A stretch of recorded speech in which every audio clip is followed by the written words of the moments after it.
Gather round the radio, registered voters and girls, for it is once again time for America's #1 radio program, Dr. President. Friendship, confusion, ignorance, and much, much more. Delve into the story in Episode 2, Triple Threat. But first, this episode is sponsored by the official Presidential Pal Decoder Ring.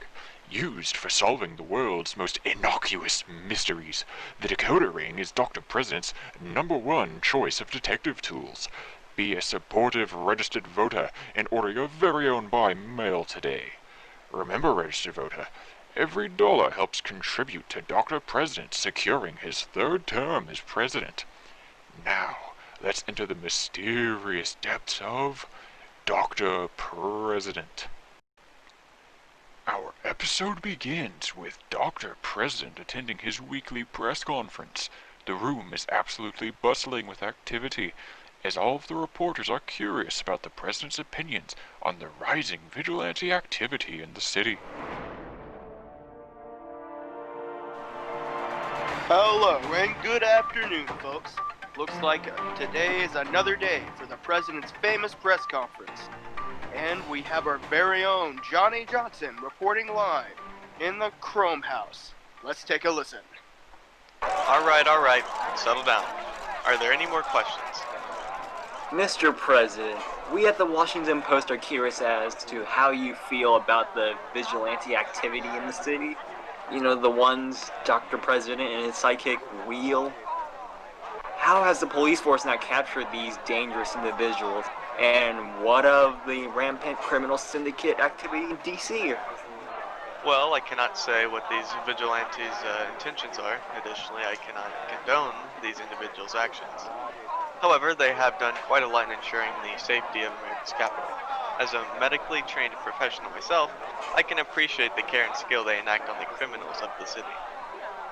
Just to make sure I'm understanding you correctly, as you had conflicting statements. You both do not condone vigilante activity and are also commending it. And just last week, the vigilantes killed someone, bubbles in his needles, if I remember correctly. You call that care and skill? You're right. Officially, I cannot condone vigilante activity. However, as an individual, I respect them. And as for the murder, it was unfortunate. Guess they really bombed the Czech Republic on that one, huh? Thinking that he has been clever, Dr. President does finger guns at the audience as they stand appalled. Dr. President looks back at the presidential cabinet behind him, and they are all visibly shocked as they begin rushing him off the stage. Alright, thanks, Johnny. Well, you heard it here, folks. It looks like today will be just another average day at the Chrome House. Now, tune in after the commercial break to see professional power walker Dave Crossner demonstrate the efficiency of his weekly regimen. Scene 2. The presidential pals are confronting Dr. President about his joke on stage. They are all frustrated, yet not fully aware that he has no clue as to what he has done wrong. Are you happy with what you've done? You've really boned us now, DP. This could really be your last term as president. I still don't understand why everyone is so mad at me. What did I say that was so bad? It's been 3 days, you really still don't know? Don't you read any kind of news? Look, why focus on the past, guys? Aren't there more important matters to attend to, such as finding the sister locations of these medical kidnappings? Are you losing it, Sick? I understand that doctor is just important as the mister, but this is a press crisis, for crying out loud. We need to get our heads in the game. There are documents to sign, people to talk to, and apologies to be made. Apologies for what? Look, I'm an excellent multitasker. I can handle both of these situations. No, you're not a multitasker. You have ADHD, DP. You can't even focus on signing a single document. You get halfway through writing a signature, and then you're off doing something totally unrelated. You better cut it out, man, or I'll cut you out, you little snake. Kids, calm down. We'll get through this. Man, remember when you were trying to set up the advertising for the first election, and all the billboards and Facebook ads were bought out? Did you stop there? No, you didn't. You fought and you fought until each and every advertisement was ours. You hacked and drained the bank accounts of hundreds of advertisers and got our president elected. Yeah, well, we all have our parts, you know. I couldn't have done it without the emotional support of Secretary. That's right, champ. And you, Secretary. Remember when the first cabinet meeting was out of refreshments because the Zaxby's that we had planned on getting food from was closed? Did you let that ruin the meeting? No. You went and you spent federal tax dollars on blackmailing and bribing the nearest Zaxby's and filled the stomachs of every wealthy man in that room. Oh, thanks, Paul, but it was nothing. Besides, I would have never had the courage if it wasn't for Dr. President. That's the spirit, Sec. Now, Dr. President, oh boy, is there no end to what to say about you. All the odds have been against you from the start. Straight after your associate's degree, you went right into med school, crime fighting, and the greatest fight of all, the one for the presidency. Man after man has made an attempt on your life, and like I said, you've had the odds against you right from the start. But you clawed your way out for yourself and for us, as distracted as you may have gotten. Yeah! Yeah. We can do this, just like we always have. Things can get in our way if we can stick together. So let's let's get get in to to solve this solving press this issue. kidnapping issue. We can't keep this up if the press is angry with you. And I still don't know why they're angry.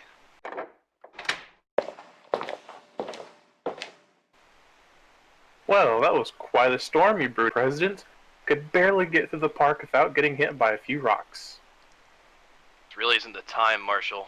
In fact, why don't you just take a breather and discuss this later? You know what, man? I think that's a good idea. Hey, Prez, walk with me in the garden while I stretch these wheels, will you? Scene 3. After the tense discussion, Dr. President and Paul are speaking while walking through the serene Chrome House garden. There appears to be something on Paul's mind. Oh, man, these darn wheels are back at squeaking again. Sorry about that, DP. You know that man you and your little sidekick hunted down? What was his name? Corgan, something like that. Yeah, I remember. We managed to save him just in time. Not to toot my own horn, but it was some real hero work, I tell you.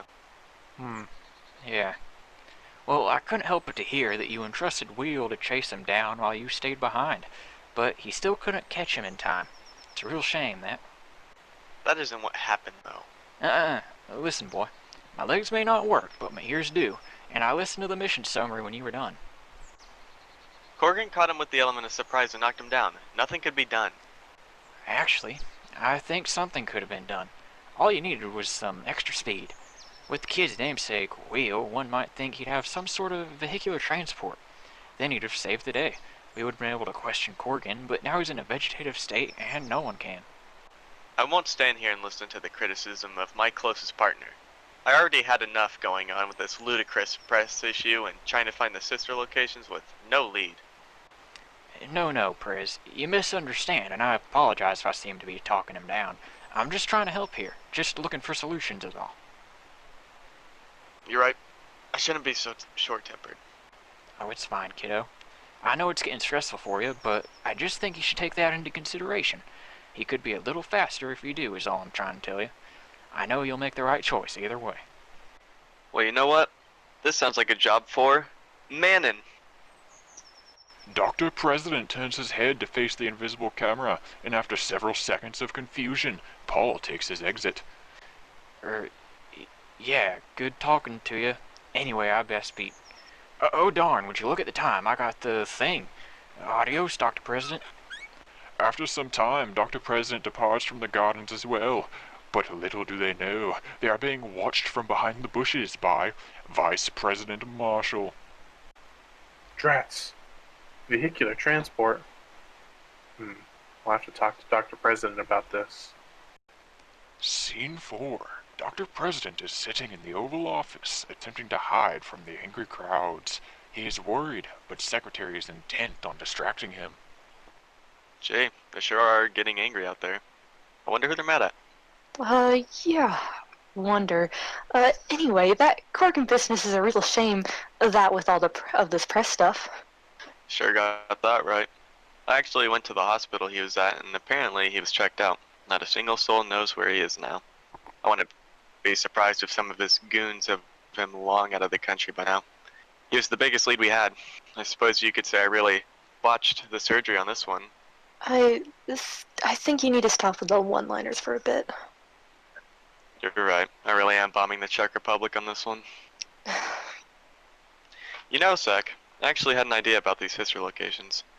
Quite a good one, if I may say so myself. All I have to do is go back to the old Costco and look for clues.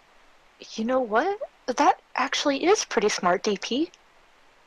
I know, I do have an MD after all, which may as well stand for Mr. Detective.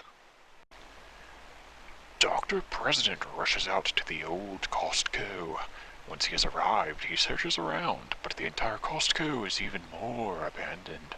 The room is completely empty, aside from one empty table, but it is old and collecting dust. Dr. President walks over to inspect it. Hey, you there, man? Hello? No? Alright then, Dr. President. You best use every sense for this investigation, especially with the limited evidence. Let's get this table on its side. No visible clues. Smell test? Nothing out of the ordinary. Taste test? No, I shouldn't. I really shouldn't. But at the same time, it's the only evidence. Okay, maybe just one taste. Dr. President wipes his finger across the dusty surface and begins putting his finger in his mouth when Manon appears on the comm channel. Don't put your finger in your mouth, DP. What? I wasn't. I'm still using Operation Looking Eyes, DP. I can see you through the camera. Just look around some more. You don't need to lick or smell the evidence, just look for clues. Corgan missing, we really need it. Really? The not doctor telling the doctor what to do? Seems like someone self-diagnosing by looking at their symptoms on the internet and thinks they know more than the one who went to medical school. Didn't Sec tell you something about not using one-liners? I don't know. We were talking for a couple hours this morning, but I didn't really absorb much of it. I got a text. A text? Gotta go. Man, this place really is empty. They cover their tracks well. I guess the lab results came in as inconclusive. Scene 5. After returning empty-handed from the Costco, Dr. President finds Vice President Marshall in a guest room of the Chrome House, who is tossing a ball in the air and catching it over and over again. Dr. President takes off his lab coat and meticulously places it on a coat rack. Oh boy, what a day. A man in a coma goes missing, the press, and now I've got Manon signing off on a citywide investigation to find Corgan. Enough about me though. How you doing, champ? Fine. You seem oddly cheery today. I said I'm fine. Okay, kiddo. Just checking in. Mind if I sit next to you? No, you don't. You're a good kid. Anyway, you sound frustrated. Is this about what happened to Corgan? No. Come on, Rockstar. You can tell me. Hmm. Look, I'm sure for someone as young and green to crime fighting as you might be traumatized by something like... Bruh, I'm 7 years older than you. Yet newer to this crime fighting business. Hey, you remember a couple of years back when the two of us were... Drop it, DP. Leave the pep talks to Paul. He's better for it. Alright, champ. Well, you know you can come to me if you ever want to talk. I'll be in my bedroom going through the sister location data I found. And just so you know, there's nothing wrong with feeling a little traumatized from something like this. And remember, you're someone who doesn't need to speak to reception to get an appointment, and you'll always get the friend discount. As Dr. President exits, Marshall remembers back to what Paul said about improvements, and to Corgan consuming the pill. He then looks up to see imaginary figments of the presidential pals standing around and bullying him. What? Get lost, you imaginary nerds. Wow, DP, this is the loser you chose to be the sidekick? Huh, he can't even handle the Corgan incident. Guess you could say that Marshall is a real little snake. What a loser. If I were to make upgrades to this sidekick, I'd be changing the entire person. Good one, Manon. High five. Hey, listen to this one. Hey, Mrs. Marshall. Hi, it's the family care doctor, and the ultrasound of the vice president just came. The results just say disappointment. Oh, damn it. Get out of here. Get out of here.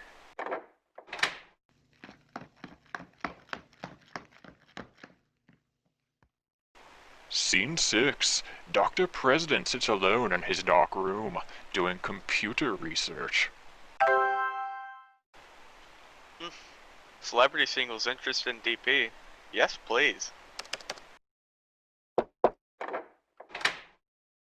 Oh, hey, DP. I'm not bothering you, am I? Oh, hey, sport. This tab is... it's nothing. I'm researching. The good stuff is on this tab. There's a lot of sister location stuff on Google Maps. This is the data you found? You just typed up hospital kidnapping sister locations in the Google Maps search bar. Look, it's the best lead we have right now. We have to follow it and see where it leads us. You could say that we're trying to diagnose the situation. This isn't a lead, DP. It's Google Maps. I just justified. Besides, it's a reputable source. No, not really. Look, I don't care to get into this again. You don't know how Google Maps works, so let's leave it at that. I actually came here to say that the whole Corgan thing actually was getting to me. That I can't really handle all this pressure. I don't want to be criticized for this, though, so I didn't want to say anything. Yeah, I had a hunch. I'm actually pretty good at reading people. I also couldn't help but overhear what you and Paul said about making me a vehicle, improving me. No, it wasn't about improving you, and I didn't even want to do it. I was just actually humoring Paul. He was just trying to help. No. Actually, I was just going to say that I thought it was a good idea, and that you should tell Manon that Wheel is in. It's worth it if something like Corgan never happens again. Will, you really don't have to do this. No, it's worth it. We would have caught him if we were just fast enough. We would have ended this crisis already, and we could finally focus on these media shenanigans. Well, if that's what you want. Manon said he's already drawn some stuff up. We'll talk to him tomorrow, see what he's got. Scene 7. The following day, Marshall, DP, and Manon are all standing around a table. Manon throws the blueprints on the table and the two of them gasp impressed. Now, as you can see, this is the clear result of thousands of hours of manpower to imagine. I think this will be a spectacle to see once it's done. Must also say that though there are some risks to be associated with this, but with my engineering skills, I think those concerns are null. Yes, I agree. That and my surgeon skills and all of the negative effects should be negated. Your surgical skills? Actually, Doc, this project looks like a strict engineer's job. I don't think I'll need a surgeon's hands. Whew. So, when are we getting this started? A couple weeks, I assume. Surprise attack! Oh, what the hell was that? The needle says collagen? What even is that? Anyway, this other needle should do the trick. Injection. Wheel collapses to the floor unconscious. Manon and Dr. President stand around the body. Alright, time to get to work. The two of them place Marshall on a tarp on the ground and spread the tools around him. Manon first reaches for the wrench. After that, he enthusiastically goes to work on Marshall with the buzzsaw. As the hours begin to pass, the job nears completion. Man, this is exciting. Whoops. Hey, Manon, I just dropped a screwdriver in the organ bucket. Oh, get it out. Then hand it to me, I actually need it. And be careful with that bucket. Some of those bones and organs need to go back in. After a few more perilous hours of work, the product is finally completed. Manon steps back to reveal a fully functional tricycle in place of wheel. The tricycle is covered in blood, muscle, and bones running up the side. The handlebars still have hair and an eyeball hanging from the front with a cord.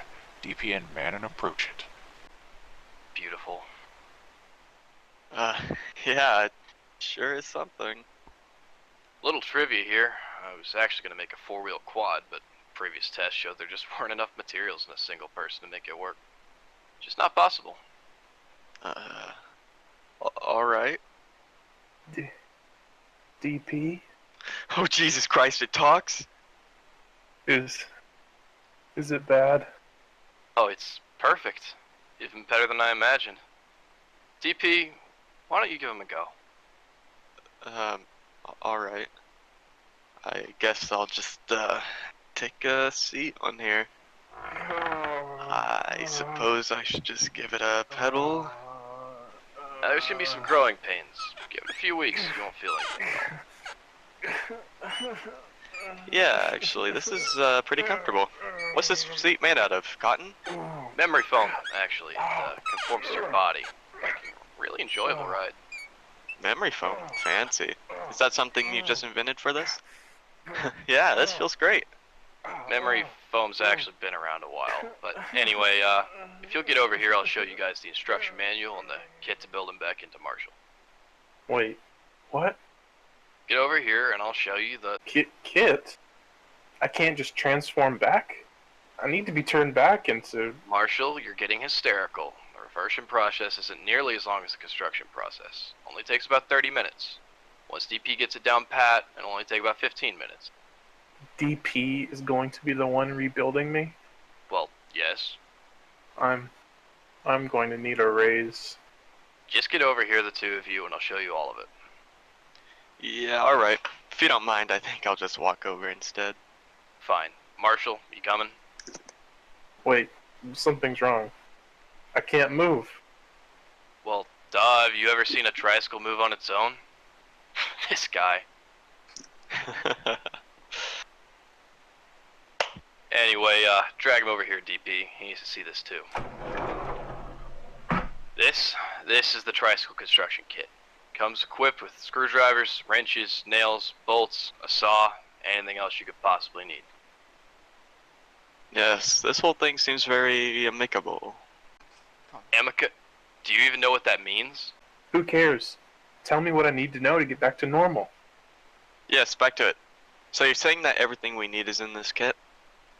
Well, no, actually. I could have opted for a bigger box, but there wasn't one that was quite as cool looking, so you'll be putting a few extra bones and muzzles I didn't need in the extremely high-tech basket in front of the tricycle. The kit itself will also go in the basket. Is it wicker? It's wicker. Well, I guess I'll roll out now and just give it a spin. You know, I'm actually really glad you opted for a tricycle, Menon. Little known fact, but I actually don't know how to ride a bike. Now let's get going to a practice range. Scene 8. The three of them make it to an obstacle course in a skating park. Menon has laid traffic cones out for the trials. Now, as you can see, I've set out an extreme obstacle course to test your skills, teamwork, and quick thinking. Finished it within the allotted time to win. Looks like I'll have to finish this as quickly as my average brain surgery times. Not to brag, but yeah, I'm pretty good. Menon pretends he did not hear this comment as he begins fiddling with his control panel. DP walks away to begin doing stretches, giving Wheel and Menon a chance to speak privately. So, I guess you're the only one who knows my secret identity. Guess so. I suppose it's understood that you'll keep this to yourself then, right? Wouldn't want anything bad to happen. You know I knew the whole time, right? I just assumed that you knew that I knew. Your earpiece comp says VP top secret. What? I didn't put that. DP. You see these stretches, Menon? It's very important to be lean before any good workout. Don't think I haven't seen those things you call stretches before a run. Okay. So let's just go ahead and get started, I guess? Alright, let me get on Wheel real quick. Everyone, start your tricycles. Ready, set, go! The course begins as Dr. President starts rushing across the course and weaving between cones. After 5 cones, he begins huffing with exhaustion. Go! Don't give up now. Don't quit. Push yourself. Make it to the end. You're halfway done with this section. I can do it. I can make it. I'm almost there. I made it, yeah. Alright, now you just have a few more courses to go. You need to see how well you can make those tight turns. More? No, I can't do this. This is so damn painful. I feel like my body is being torn to shreds. Because you are. If you just read the manual, you'd know that. I don't want to hear any complaining. Chop chop, you have to finish this course. They then proceed to do several more obstacle courses. When they are almost finished, two strangers approach the three of them.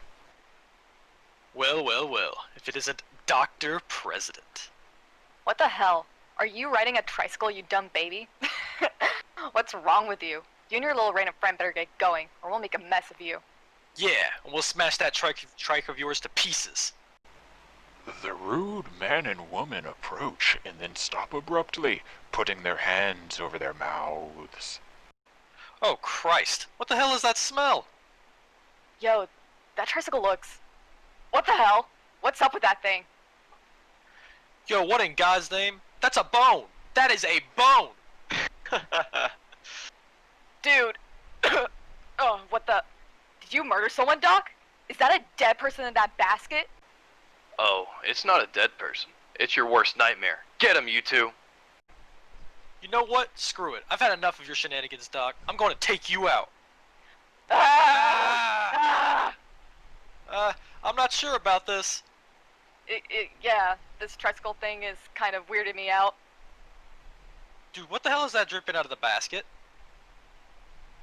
You know what, Doc?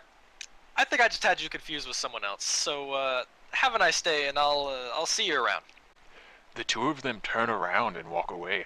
They look over their shoulders to see DP getting on the tricycle. They speed up and look again to see DP riding full force towards them. Look out!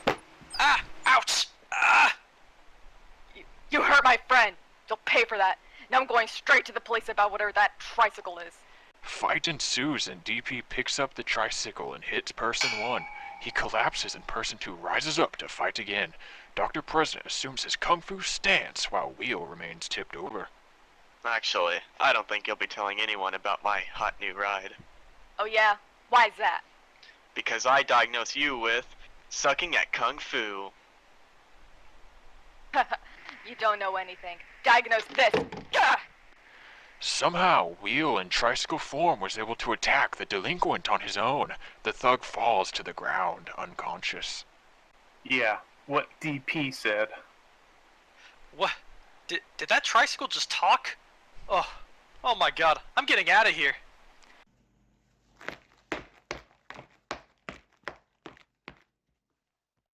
Menon returns, clapping slowly, while DP looks at Wheel with appreciation. Will, how did you do that? I thought you couldn't move without a rider. So did I. Well, as you can see, Wheel seemed to have a strong reflex that allowed him to move on his own. Little time, I believe you'll be able to assume almost full movement of yourself. But for now, let's turn you back into your human form. After 30 minutes, Manon and Dr. President sit talking and Wheel comes from around a corner, wiping red off of his face with a towel. You know what? I think I'm gonna do some investigating on my own for a little while. Wait, what? But our teamwork today was so good. I know. I just need some time alone, and investigating helps clear my head. I'll talk to you in a little bit. Oh, I almost forgot. Hey, DP. Yeah? Next time we're fighting together, can you introduce me as the third wheel? Third Wheel? What's wrong with your current name? That's what you called me when we were crime fighting together. A third wheel. Do you remember? Did I? I don't know. Well, if you say so, kid. Well, the third wheel it is. It's good. Thanks, DP. The newly birthed hero, the third wheel, now leaves to do his own investigating. Scene 9. Dr. President is approaching Manon, who is working at his workbench. He pulls out a bone from under his workbench and inspects it a bit. He shrugs and haphazardly throws the bone in a garbage can. What's up? I'm about to do a press release. An apology, actually, for something, I guess. Yeah. Good luck with that, I suppose. Yeah, thanks. Any word on where Wheel, or the third wheel, is? Nope, haven't gotten a call. Sorry, mate, I'll let you know, though. All presidential pals. Press conference starting now. He isn't responding to texts either. I could really use his support here. Dr. President, you have to get in there. They're expecting you. Okay. I have to go to the bathroom. I'll be out shortly. We are now taken to a conversation between Secretary Paul and Menon while DP is in the bathroom. Well, one of us has to tell him. Nah, man, I'm out. I've done some messed up stuff today. I am out. Well, what does that mean? Whatever. I can't be the one to tell him. We all know DP kills the messenger, and he needs my consolation. That's true. Well, then I think it should be you, Manon. No, thank you. I've worked very personally with him today, and I'm not doing any more. Well, I'm not telling him. Tell me what? You know what, champ? Nothing. Nothing at all. Knock him dead out there. Scene 10. Dr. President walks onto the stage and pulls on his collar to release heat. He stands at the podium, rolls out his speech, and begins speaking. Hello, ladies and gentlemen. I've summoned you here today to discuss terms and apologize for past behavior. I realize that many people have become discontent with one of my speeches as of late. This has become clear through the crowds, the assaults on staff members, and the nasty death threats that have come to me in the mail and on my Reddit account. I have listened to all of the anger and have decided that I was in the wrong. I shouldn't have done what I did. It was irresponsible, and I realize that now. So, I say to all of you, I'm sorry. Quiet down. I'll answer just a few questions. You, over there, what's your question? Yes, you apologize, but you don't seem to be addressing the situation directly. What have you done to show that this situation really matters to you in the slightest? Well, if I'm being honest, it's kind of funny, really. I was discussing this with my cabinet all day, but I don't actually know what everyone is so mad about. Mr. President, you must be kidding. No. Actually, I'm not. Mr. President, after bombing a completely innocent country, you openly mocked them on television with no remorse. And you now think an apology will fix that? Not only that, but you truly didn't know that joking about it was wrong? What? No, it isn't like that. I just didn't know we bombed another country. No, you're messing with me. If we bombed another country, I would know it. Besides, what joke did I make? Wow. You said, and I quote, guess they really bombed the Czech Republic on that one, huh? Astonishing. What? No, that was a euphemism. What kind of euphemism is that? A good one? What do you want me to say? Okay, now, everyone, that's enough questions. Off the stage, DP, go. Did you guys know? Why didn't you tell me? I want you all to explain to me what's happening right now. After getting off of the stage, the three presidential pals tell him exactly what has happened. And that's what happened. Wait. I never signed off on any bombings. No, the vice president did. He read the document too quickly, and you didn't read it at all. You just stamped it as approved after you signed it and threw it to the side. The bombing was the next day. Wow. Truly had no idea. I have to say, you really dropped the ball on this one, Sec. What? Me? No, don't get all defensive. We'll handle this together. Us presidential pals will always stick together, and we won't let your little mishap ruin this presidency. But you and VP signed the document. But you're my secretary, and you didn't even read the document to me. Then you didn't tell me about this joke I made. Gotta say, not a good look, but I forgive you. We'll get through this together. Maybe if you watch the news. Look, everyone, let's take a day to cool off. We can still recover from this little mishap. A short breather, and honestly, the press will forget all about it. I'll cook up some story and say we were sabotaged, and it'll all be fine. What? You can do that? Oh, sure thing. Can't be too hard, can it? People will believe anything as long as it's from a reputable source. I'll contact the CEO of Twitter ASAP. Thanks, Paul. I can always count on you. You know what? You do that and I'll just get out of your hair. Wouldn't want to step in on your toes. May just have to pull out the old podiatry degree. Let me just close this door behind me. Alone at last. Oh man, you'd know how to distract me from this mess, Will. Or at least be able to give a solution. Where are you, old pal? Scene 11. Dr. President is sitting in a room and lounging, but there's a knock on the window. Dr. President gets up to inspect it. Hello? Who's there? It's me, the third wheel. Marshall? Where have you been? I've been trying to get a hold of you. Please, Doc. It's the third wheel. But listen, I've been doing some investigating, and I think I have a good surprise for you. I don't know. It's been kind of a rough day. The doctor isn't in right now. Come on, you'll love it. Fine. Dr. President follows, and after almost an hour of walking, the two of them approach a house in a suburban neighborhood. The two of them walk up to the door. This is really taking up a lot of time. You should have made an appointment. Just keep a low profile, DP. You're really getting ahead of the situation. The third wheel stares blankly to the left after making his one-liner. Dr. President looks around, confused. What are you looking at? The camera, it's the same thing whatever. I think you may have a screw loose, buddy. I've never done that. You definitely have. Whatever, doesn't matter. Back to the situation at hand, please. It appears the door is ajar. I suppose we should just let ourselves in.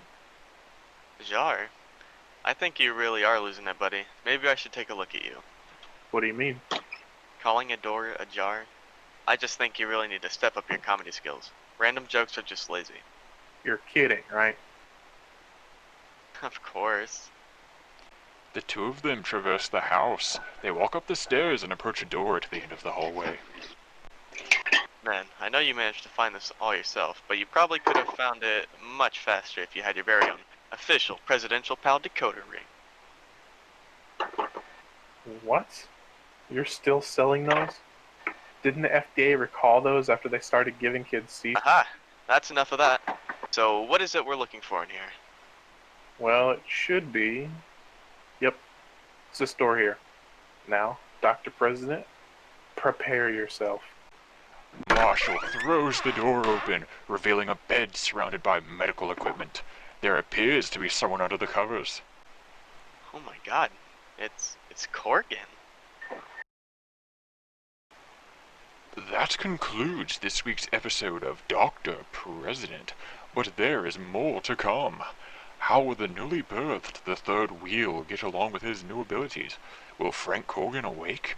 And will Paul truly have solved the press issue so simply, rendering it unmentioned for the rest of the season? Tune in next week to find out.